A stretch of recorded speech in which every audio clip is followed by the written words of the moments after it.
तो बच्चों नमस्कार। आइए आज के क्लास में आप सभी के लिए लेकर आए हैं क्लास 8 हिस्ट्री का चैप्टर नंबर 8 जिसका नाम है बाबू राष्ट्रीय आंदोलन का संगठन 1870 के दशक से 1947 तक। ठीक है बाबू, ये चैप्टर आपका काफ़ी इंपॉर्टेंट है। मैंने इस चैप्टर को पढ़ाया भी है और प्यारे बच्चों आज की क्लास में इस चैप्टर का सभी प्रश्न उत्तर लेकर आए हैं। अगर इस चैप्टर को पढ़ना चाहते हैं तो नीचे डिस्क्रिप्शन बॉक्स से मेरा ऐप को डाउनलोड कर लीजिएगा। ठीक है, आइए आज के क्लास में इस चैप्टर का सारा प्रश्न उत्तर हम लोग करते हैं।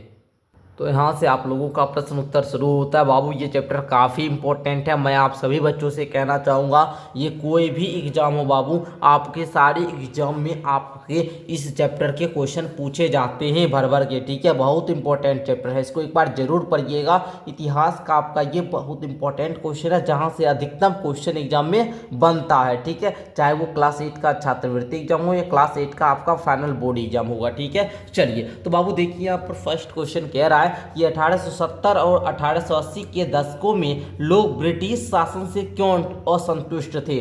मतलब 1870 से आपको बताना है, 1870 से शुरू हुआ और 80 के बीच में जो ब्रिटिश का जो शासन हम लोग पर चल रहा था, जो भारतीय पर जो ब्रिटिश शासन कर रहे थे, अंग्रेज लोग जो शासन कर रहा था बाबू, उससे लोग जो थे भारतीय जो थे ये असंतुष्ट क्यों थे। तो विद्यार्थी जी आप लोग लिखिएगा उत्तर में क्या, यहाँ पर देखिए मैंने लिख कर लाया है, लिखिएगा लोग ब्रिटिश शासन से विभिन्न कारणों से असंतुष्ट थे। सर एक दो कारण नहीं था, बहुत सारा कारण था जिससे ब्रिटिश शासन से लोग असंतुष्ट थे, समझे। जिनमें शामिल क्या है, तो फर्स्ट शामिल है बाबू 1878 का शस्त्र अधिनियम, जिसको आर्म्स एक्ट के नाम से हम लोग जानते हैं। ठीक है, शस्त्र अधिनियम के अंतर्गत क्या होता था कि भारतीय को हथियार रखने से रोक दिया गया, जबकि अंग्रेजों को छूट दी गई। भारत की कोई भी भारत का लोग है ना भारतीय, अगर वो हथियार रखना चाहे तो उसको लाइसेंस लेना पड़ता है,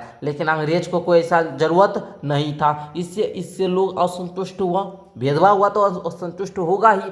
दूसरा 1879 से 80 के दौरान भीषण अकाल पड़ गया, जिसके दौरान ब्रिटिश सरकार ने राहत कार्यों की उपेक्षा की, इसके लिए भी लोग असंतुष्ट हुए। तीसरा कारण क्या था कि 1878 का वर्नाक्यूलर प्रेस एक्ट, जिसने सरकार की आलोचना करने वाले प्रेस को चुप करा दिया। चुप करा दिया मतलब क्या, आपको पता होगा वर्नाक्यूलर एक्ट में क्या होता था कि पहले जो अखबार था बाबू वो हिंदी में छपा जा रहा था, समझे।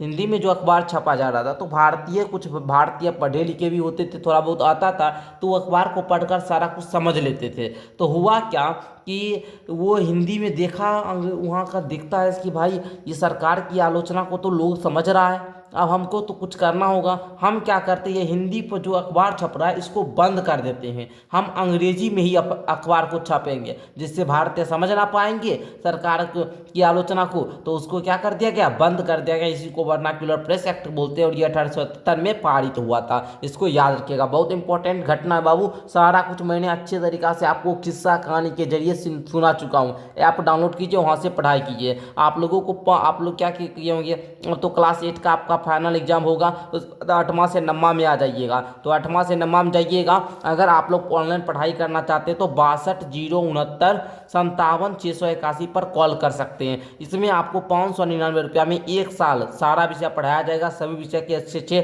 टीचर मिलेंगे। ठीक है, जरूर जुड़िए, एक दिन का 2 रुपया भी नहीं पड़ेगा और उसमें सब शिक्षक से पढ़िएगा, तो बहुत बढ़िया चीज़ है, आप लोग जरूर जुड़िए। सेकंड क्वेश्चन देखिएगा बाबू, भारतीय राष्ट्रीय कांग्रेस किन लोगों के पक्ष में बोल रही थी। तो आप लोग लिखिएगा, बहुत आसान उत्तर लाइन लिखकर, भारतीय राष्ट्रीय कांग्रेस जो थी ये शुरुआत में समाज के विभिन्न वर्गों, जैसे कि मध्यम वर्ग हो गया, के पेशेवर जो हुए, व्यापारी हुए, जमींदार हुए, इसके हितों में बात की थी। ठीक है, तो इसी के पक्ष में बोल रहे थे, तो आप लोग लिख लीजिएगा। राइट, आगे देखिए तीसरा क्वेश्चन है कि पहले विश्व युद्ध से भारत के आर्थिक में कौन असर, मतलब क्या असर पड़ा था। ठीक है, आर्थिक दृष्टि से बताना है बाबू। ठीक है, तो बोलिएगा सर प्रथम विश्व युद्ध कब हुआ था, तो 1914 से लेकर 18 के बीच हुआ था, इसको याद रखिएगा। ओके, क्वेश्चन पूछा जाता है। तो देखिए प्रथम विश्व युद्ध में जो भारत पर असर बढ़ा था, पहला क्या हुआ था जी, भारत में कर बढ़ा दिया गया। अब भाई इसमें जो टैक्स वसूली था ना, इसको बढ़ा दिया गया, जिससे लोग जो थे उनको लगा भाई अब टैक्स ज़्यादा देना पड़ रहा है। ठीक है,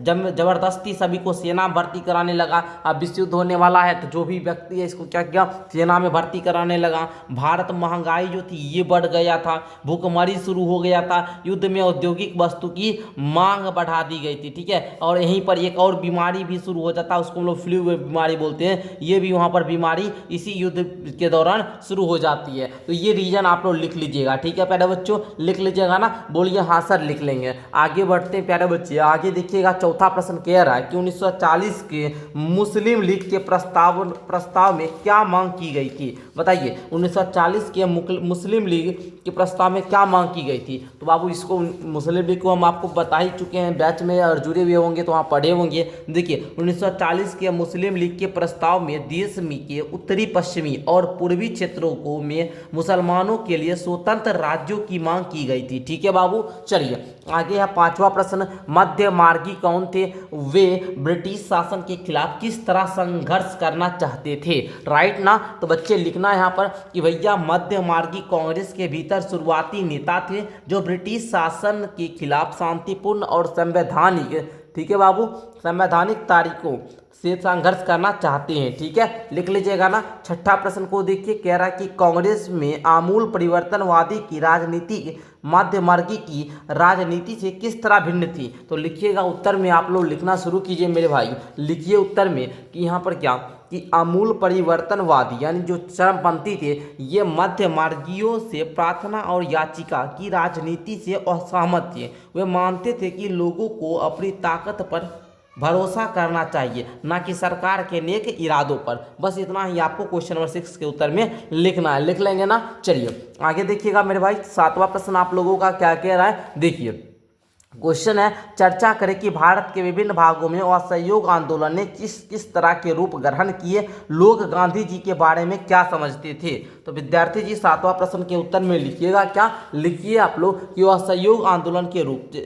अच्छा, इस सातवां प्रश्न के उत्तर में आप लोगों को यहाँ पर क्या लिखना है, देखिए यहाँ पर,